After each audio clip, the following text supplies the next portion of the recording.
Welcome, everybody. Welcome to the Nimble Urban Survivor. I'm your host, Nick Catelli. Hope you're having a good month, good day, good year, good something. Because we've got, there's a little negativity out there. I don't know if you know, but I guess the BBC just reported that there is now a new, wait for it, super contagious coronavirus strain. I guess it's like the original coronavirus, but just more contagious. Same properties, but just more contagious. Kind of like Diet Coke, you know?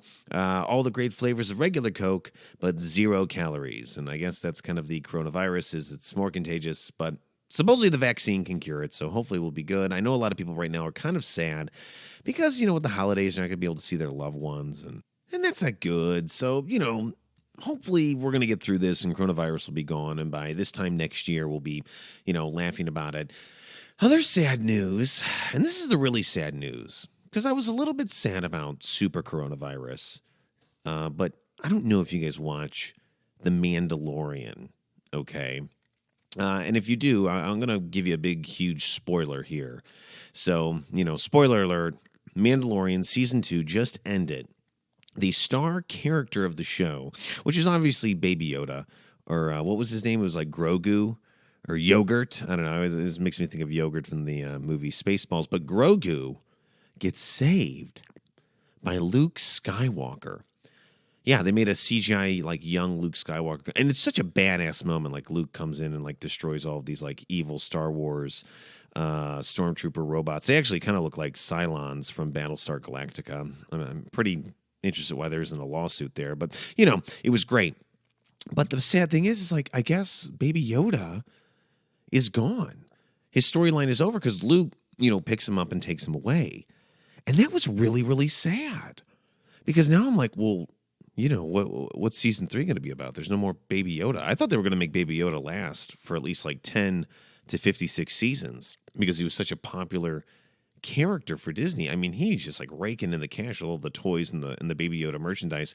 I'm not gonna lie, we've bought a ton of it for my son because I guess people think it's weird if adults wear it, but my son can wear it all he wants. Not that weird. But I was really sad by that. Baby Yoda is gone. It made me, I'm getting emotional as I talk about it. I guess the only other time I actually almost shed a tear in my life, I can remember this, it was in the 90s. I was a kid, and it was the end of Terminator 2, and the Terminator has to self-terminate to save the future. And so at the end, you know, he like melts himself and he like throws up a thumbs up, and it was super depressing. And I remember just like watching that as a kid, and yeah, that was sad. Just like when little Baby Yoda got taken away, and that was sad. So it's been a really, really depressing week for me leading up to Christmas, you know, super coronavirus, but Baby Yoda is officially gone. And I'm like, well, what am I going to do with all this Baby Yoda merch, you know, I've purchased? But aside from that, Disney Plus has announced like 50 new Marvel and Star Wars shows, which I'm not going to lie, guys, like, I think that's pretty fucking awesome, and I'm addicted to it. But that kind of brings us to today's topic, because somebody sent me a message and it said, Nick, you know, I spend so much money on streamers. I don't have enough money to watch every streamer, to watch every show. How do I survive streamers? And that's kind of an important question because, you know, the streamers are growing. There's so many of them now. Because remember, it just started out, it was like Netflix, and they streamed some stuff. And then, you know, you had Hulu, which was just streaming like old TV. And then Amazon got in the game. And now we've got like HBO Max, and then there was like a DC Comics one. There's Peacock, which is NBC, CBS Digital. You had Quibi for the 5 seconds that it was out. Full Screen, I think, tried to do a streaming app. I mean, there's tons of pay-to-watch streaming apps. You know, obviously you've got Disney Plus, which, you know, I actually subscribed to that one because it was one of the cheaper ones to subscribe to. But, you know, the problem with these streamers is there's just so many of them. And it's like, I can't keep up. And the prices are only going up. Because I remember when Netflix streaming came out, I think it was like $5 a month to stream like the handful of movies and things that they want. And that was back in like 2008, 2009. But now, jump to 2020, and the price is almost over $20 a month for Netflix. And, Disney Plus is cheap. Hulu is still kind of pretty cheap. Amazon is like $100 a year, but that's because you get like the free shipping and you get the Amazon music and video and all that stuff. So that makes sense. Like Amazon, that makes sense to me. But Netflix is getting really, really expensive. And then the other ones are kind of expensive too. You got like CBS and NBC. I think those both are like $5 or $7 a month. I might be wrong. And then, you've got Apple Plus too, which has its own originals. So there's tons of streamers out there, and they all cost a ton of money. But the problem is like you'll have a streamer. Like the only reason I ever got Disney Plus is because I wanted to watch The Mandalorian, and that was it. I don't watch anything else on Disney Plus except The Mandalorian. That's all I watch. That's all I want to watch. So hopefully, while they're kicking out all these new like Marvel and Star Wars shows, I'll get back into watching Disney Plus more. Now, when it comes to Netflix, I used to watch Netflix a lot because they had a lot of good originals. But now Netflix to me has turned into like a crazy ex-girlfriend who I just keep going back for like a one-night stand. Because I'm always like, oh man, I'm going to break up with this girl. I'm going to break up with Netflix. I'm just going to end it. I'm going to be over. House of Cards isn't being made anymore. But then they pop something else on. Like I was this close to canceling my Netflix account. But then they came out with that like George Clooney movie where it's like a post-apocalyptic movie and he's with his daughter. And so I'm like, well, now I can't cancel Netflix because now I want to see that movie. If that movie is bad, though, maybe I'll cancel Netflix. And then, now with HBO Max, they're going to be showing all these like Warner Brothers movies that were supposed to go to theaters. Now they're going to go to HBO Max. I'm not going to lie, guys. I'm going to be watching Wonder Woman come Christmas morning. And then, it's just crazy though. But that's how they get you is they have like one really, really good show that you're paying to watch. And then the rest of the content is like so. Now, here are the streamers that I have. So we have Disney Plus, we have Amazon, we have Hulu, we have Netflix. I got a free year of Apple Plus, which is like Apple Computers, like original content, because I bought a new iPhone. If you buy a new iPhone, they give you a year subscription for free. I'm not gonna lie, I really wasn't blown away with what's the originals that is on Apple. I don't think it's that good. I watched like that Tom Hanks World War II movie. I didn't think it was that good. There's no real story there. I watched that M. Night Shyamalan movie about like the woman and she has like a fake baby, but then it turns into a real baby when like the nanny shows up. It wasn't that well written. And then I watched that comedy, which everybody was raving about, with Jason Sudeikis, where he's like the soccer coach, but he's a football coach. And actually, I thought the premise was like, well, that's kind of interesting. Kind of an interesting premise. Horribly written, though. Horribly written. I feel like it just was not that good, but I think it's been picked up for a season 2. So the Apple originals really don't do it for me right now. But here's the problem, though, is that we're dropping so much money on streamers that, it's almost more expensive than the cable bill.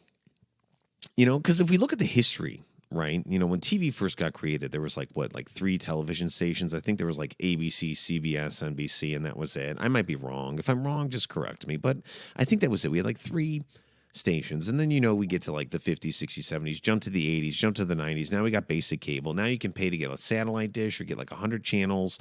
And it's amazing, but out of the 100 channels, only maybe like 15 of them are actually worth watching. But the problem is everybody got pissed off with cable companies because they would lock you into a contract. They'd lock you into remember, it was like a 2-year contract, but the first year, it was always something super cheap. They'd be like, hey, come to our cable company and you can be a member for $20 a month. And you're like, holy shit, $20 for 200 stations. Whoa, that's awesome. But then you don't read the fine print. And the second year of your contract, they jack the price up from like $20 a month to like $150 a month. And it's awful. So everybody had those like huge moments where they're like, I'm cutting the cord, baby. It was like we were taking out our cable boxes and like lighting them on fire in the streets and being like, yeah, take that cable. Take that cable. Because we thought that like Netflix and Hulu and Amazon were going to be the cheaper alternative and have great content. And I think that was probably right for probably like the early 2000s, mid 2000s. But now jump to 2020, going back to like a basic cable package for like $100 a month, which might include internet, doesn't look like a bad idea anymore to me, Because what's happening right now is it like it's all a la carte. Like you're literally just paying money to watch TV shows. It's kind of like, you know how like iTunes, you can rent and buy movies on iTunes. You can do that with TV too. And you can like rent or buy episodes of TV for like $1 or $2. Well, that's what we're like. That's kind of what we're headed towards when it comes to watching TV via the streamers. I want you to think about this. So clear your mind right now. Okay. And I want you to think of like a big Chinese buffet at a restaurant. Okay. It's amazing. There's tons of food items. You walk up, you pay a price, they give you a plate, and they're like, go to town, right? And you know how it is with a buffet. You just put on as much as you can because it's like a big old feeding food trough like at a farm for pigs. But here's the catch, is that each item costs money. So like the sesame chicken costs $5. The fried rice costs $3. The pot stickers are $4 a piece. That's what TV is starting to turn into, is a la carte, which is fucking awful. I hate a la carte. I know you guys do. It's like, have you ever been to a restaurant and they're like, it's a la carte? Like they gave it a French fancy word, but a la carte just means it's expensive and they charge you for everything. Even looking at a water glass, they will charge you for it. A la carte is a shit show, okay? I'm an American. I like to eat at American restaurants. I like shit included. When I buy a burger, I shouldn't have to buy the fries separately. They should be fucking included because that's the American way. We are not communist people. So that's what TV is kind of heading towards now. Is it's a la carte, and you have to pay all this money, and eventually it adds up. So before you might have been paying, $100 a month for cable. Now for all of these streamers, you might be dropping a couple of hundred, but you might be dropping like $500 to $1,000, right? Because remember, besides all the streamers I listen to, people still pay for like sports streamers, like MLB TV or NFL Network, ESPN, ESPN Plus, ESPN2, ESPN3, ESPN College, ESPN The Ocho, ESPN, all those, right? So it's getting super expensive. But the problem is, if you're like me, you want to watch all those shows, right? I love TV. I love to watch TV. I feel like it's part of my job because I work in Hollywood. I'm an actor and a writer, and I create television shows. I have to see what's on TV, but I can't afford to subscribe to all of these streamers because the prices are getting so ridiculous. And I'll give you an example. Disney Plus got us all in the door with Mandalorian, and they were like charging $5 a month for a subscription. If you did not know, they are going to jack the price up by $1 next year in the spring. So in 2021, in the spring, it's going to go up by $1. And that's just, that's just the beginning, because as the streamers create more original content, they jack up their subscription prices, which make absolutely no sense to me. Because let me tell you something. When they say it's an original, here's how that works. Okay, let's say you make a television show and you make 9 episodes and you make it under my production banner, Catelli Comedy Productions, right? That's not a Netflix original. Okay, that's a Nick Catelli original. But then I will go to Netflix and I'll be like, hey, Netflix, I want you to put this, my television show under the Catelli Comedy Productions on your Netflix slate. And I want you to promote it so that your subscribers can, view it. And then what Netflix will do is they don't buy it out. They don't buy the movie. They'll like buy it. It's like they'll buy it out for like 2 years, and they'll be like, okay, well, we'll put it on Netflix for 2 years, but we get to slap on our name and say that it's a Netflix original. And I think you might get more money if they do that, but still, it's not as much money as if you had like a release on Primetime Network or basic cable or like in the movie theaters. So I really don't understand where Netflix gets off jacking up the subscription price when the originals, it's not like they're really creating in-house. So, I don't know, it doesn't make sense to me. So, going back to our topic today, how do we survive streamers? How do we make it so you can watch every streamer for only the price of 2 streamers? Okay, how can you pay for 2 subscription streamers, but yet get the glory of like 50 other streamers? I think I've come up with a pretty cool, easy 4-step solution. Okay, I thought about it in the shower this morning. I was zestfully clean using my Irish Spring soap, and I was like, how do I help my, I guess viewers, subscribers, whatever, get to enjoy all the shows on all the streamers, because it's going to break the bank. Eventually, we're not going to be able to afford all these streamers. And you can see it's already kind of happening. Quibi was here and gone. The DC streamer was like here and gone, and then HBO Max bought it out. So we're already seeing kind of a tech bubble when it comes to the streamers. I don't know how many streamers are going to be left in like 5 years, but I do know that we should not be shelling out or breaking the bank to watch all of them. So what is the solution? Okay, here's what I want you to think about. I want you to jump back to a time period when Netflix streaming first came out. And remember the big thing? People were sharing their passwords, right? I remember I was dating this girl, and she actually gave me the password to her Netflix so I could watch it using my Nintendo Wii at home. So I was using her account that she had given me access to. And it was great. There was no, because now you jump ahead to 2020, there's all these like security inputs and things, and they make it that you can't do that. But that's kind of like the basic concept is back in the early 2000s when people were sharing their accounts. Because remember, that was like a big thing. It was like, oh my God, I'm dating this girl. How serious is it? Did you give her a key to your apartment? No, I gave her my Netflix password. You guys are getting married. Okay, remember that? Didn't you guys remember that? That was a big thing. I remember that was a big thing in my relationship with this girl is I didn't have a key to her apartment or mine, but she gave me her Netflix password. And I was like, oh my God, we're super serious. Like we could possibly be in love. Granted, we weren't, but that's kind of the original idea here with my 4-step process. Now, I know what you're thinking, Nick. How can we do that? Because, if the FBI and the CIA and hackers and they're able to kind of, figure it out if you're streaming on 2 TVs at the same time. I get that. Okay. So you can't just share an account with somebody else and access it from each other's homes. So in reality, when you think about it, you're going to have to travel to that person's home to watch their streamers, and then they'll have to travel to your home to watch your streamers. And that's kind of the basic concept of where I'm going with this, is that you're going to have to create a kind of mafioso organized crime streamer underground network. Okay, so step 1 is you need to go out and find out who within a mile radius, don't try and find people out of 2 miles, 1 mile radius. If you have friends or family that live within a mile of you, find out right now what streamers they have and just write a list of it. Write out what streamers they have and compared to what streamers you have. So you need to find out what streamers you can get off them and if it could be beneficial to them to get your streamers and vice versa. Do it within 1 mile radius. Okay, don't go 2 miles, maybe go 1.3 miles. That's okay. If you don't have any friends or family and you're a lonely person, then my advice is just get on Tinder or get on Grindr, meet people that way, get into a semi-serious relationship and be like, hey, I don't want to sleep with you, but I do want to share, my Netflix, I guess, passwords and streamers and things like that. Don't post it on Craigslist. Okay, don't post it on Facebook.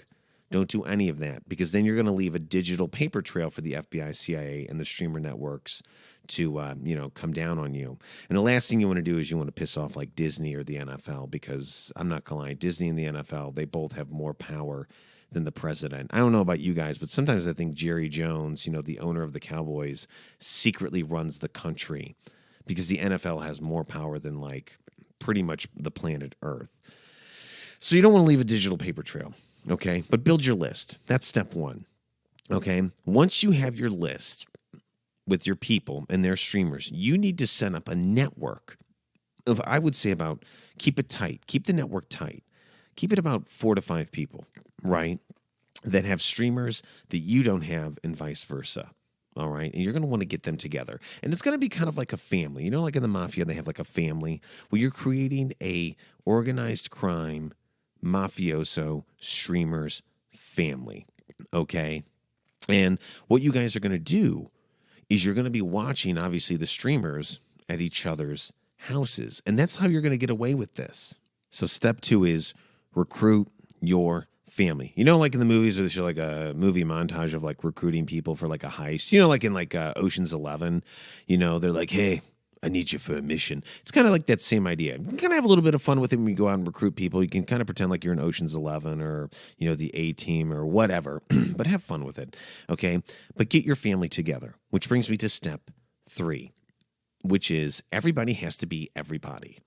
Okay. And what that means is, let's say, for example, that, I'm sharing streamers with someone named John Smith. Okay. And I go over to his house to watch his streamers while he comes over here to watch my streamers. And then, the police kick down the door, the cable company, the FBI, or the CIA, and they're like, you don't look like John Smith. Prove that you're John Smith. And then you get arrested because you're illegally watching streamers that you don't pay for.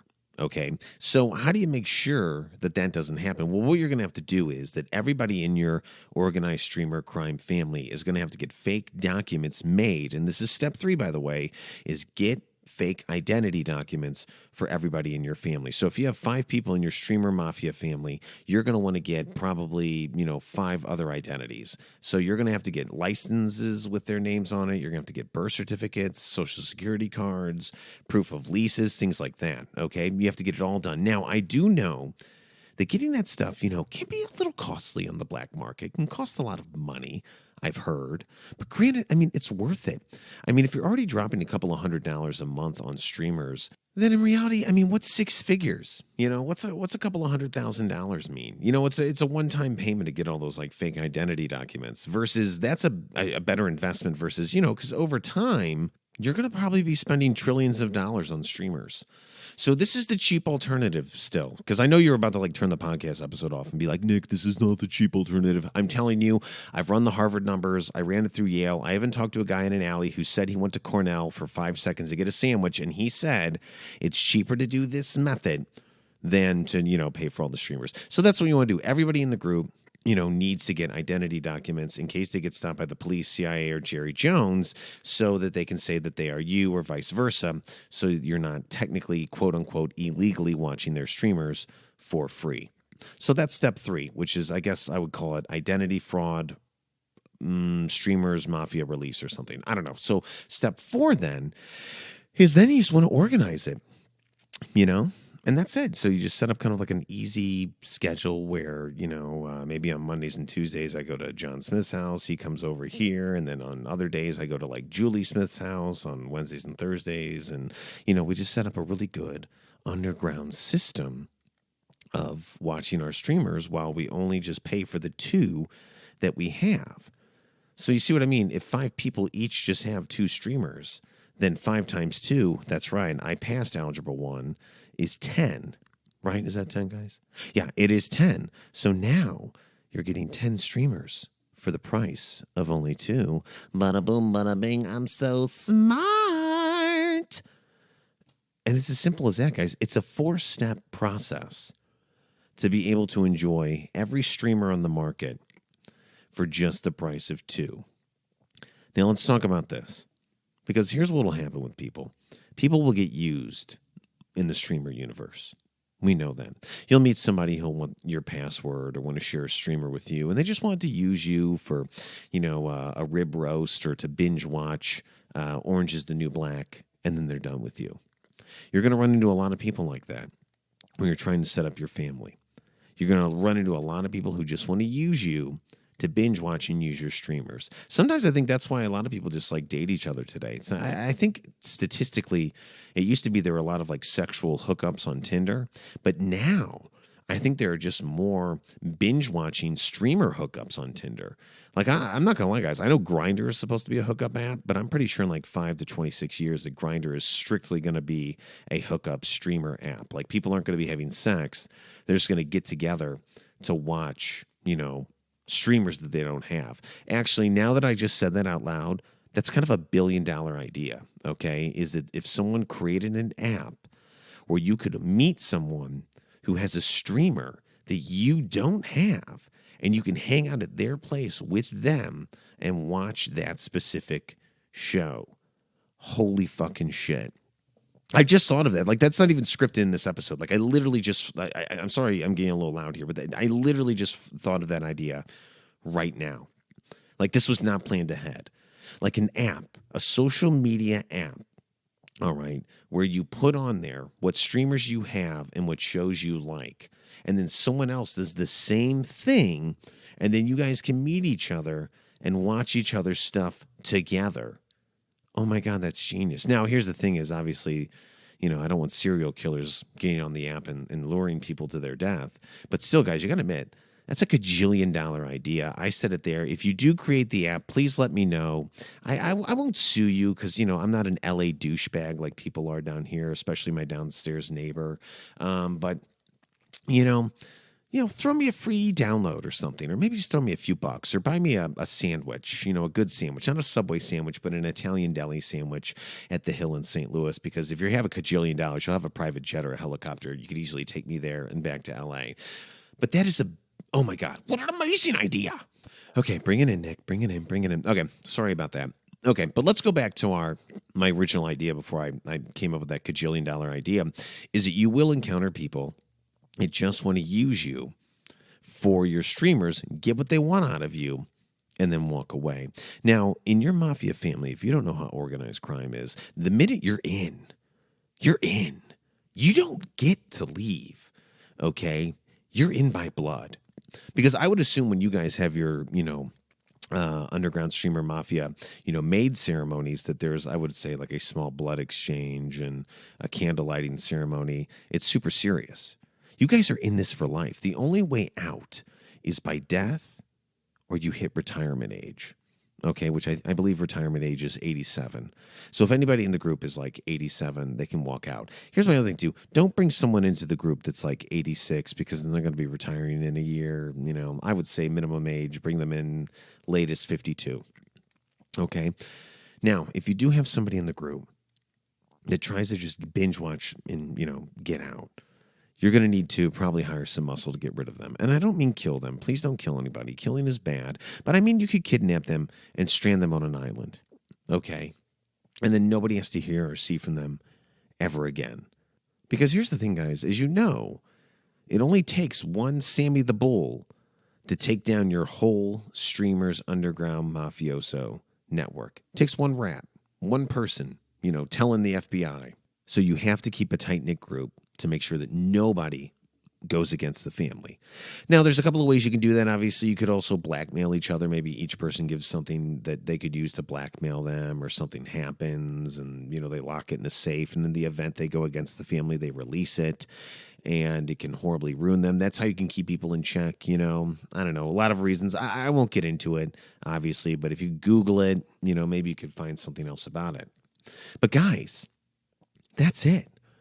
That's how you get to enjoy everything that's on TV. Because I know a lot of people are really pissed off right now because, the new Wonder Woman movie comes out on Thursday. Obviously, there's going to have a ton of clips on YouTube because you can almost watch any movie completely via 5-minute clips on YouTube. But there's a lot of people out there who are very upset that they don't get to see the Wonder Woman movie without subscribing to HBO Max. Now, if you could pay to watch it, I get that. I get that right now with streamers. The movie theaters are all shut down, and I get it that I'll pay $20 to rent a movie on Amazon that's out in theaters. I do that. I've rented a few movies that way. I've been fine with it. I'm fine with the $20. I get it. But I don't like it that you have to actually subscribe. If HBO was just give us $20, you can watch Wonder Woman and that's it. I think that's great. But if it's very exclusive, it's almost like they have this weird monopoly on movies. And I guess HBO Max is going to get that. They're going to get all the Warner Brothers stuff. And I subscribe to HBO Max. I'll be honest, and it's great. I love the content. It's they've got some really, really good shows. But then again, it kind of sucks because if you can't afford it or if you don't have it, you just don't get to enjoy any of the awesome DC movies and TV shows that are going to be coming out in the next few months. And I don't think that's right, It's funny because I remember when TV first started, TV was free.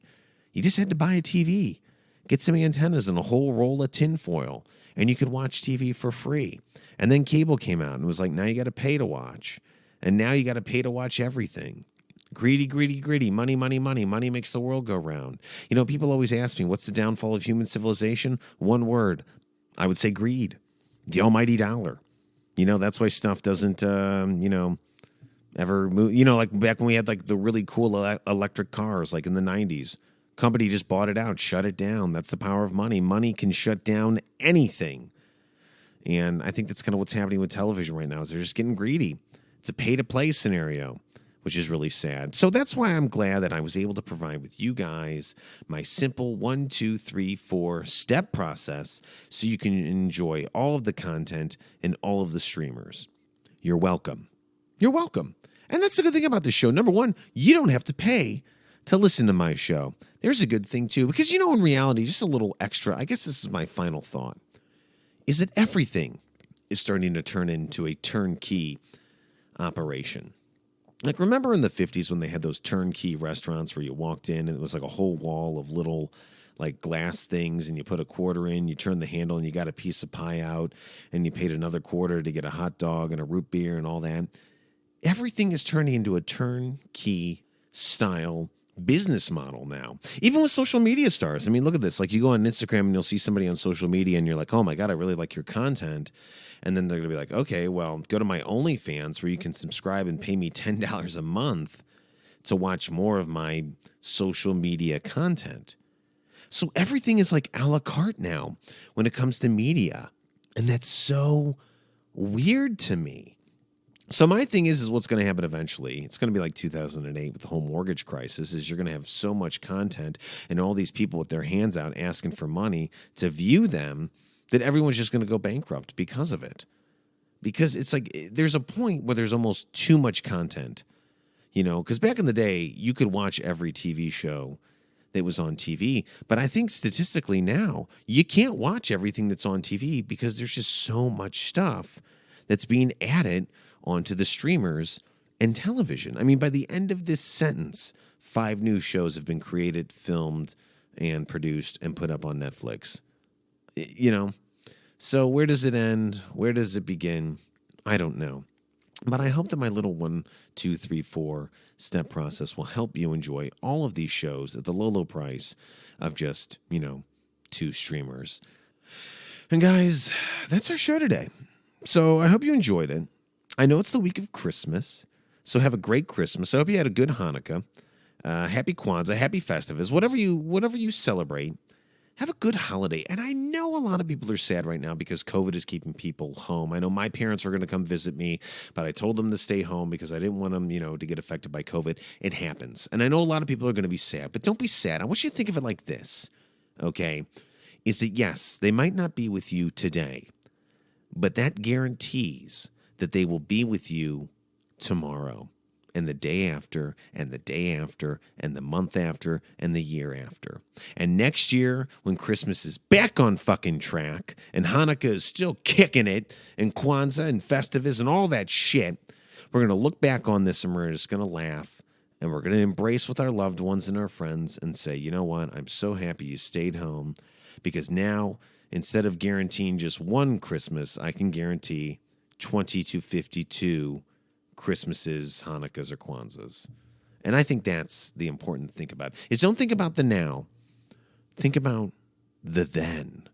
Wait, is then a past tense? No, think about what will happen. No, think about what's going to happen. Think about the future. Don't think about now. Think about the future. There, I think that, yeah, you're nodding your head. That makes sense. Okay, guys. Well, that's my time for the day. Again, happy holidays. Thank you for listening to The Nimble Urban Survivor. Remember, if you want to be on the show, or if you have a good topic that you'd like to hear on the show, feel free to visit me at my website at www.kutelecomedy.com. I know, guys, that there are a lot of amazing podcasts out there you could be listening to, so I really appreciate that you took the time to listen to mine, which is a free podcast to listen to. I do not have an OnlyFans, and I would never, ever charge my listeners any sort of money to hear my content because it's not fair to them. So guys, again, enjoy all that wonderful TV out there on all those streamers. Have a great day, and I will talk to you guys later. Remember, stay safe out there.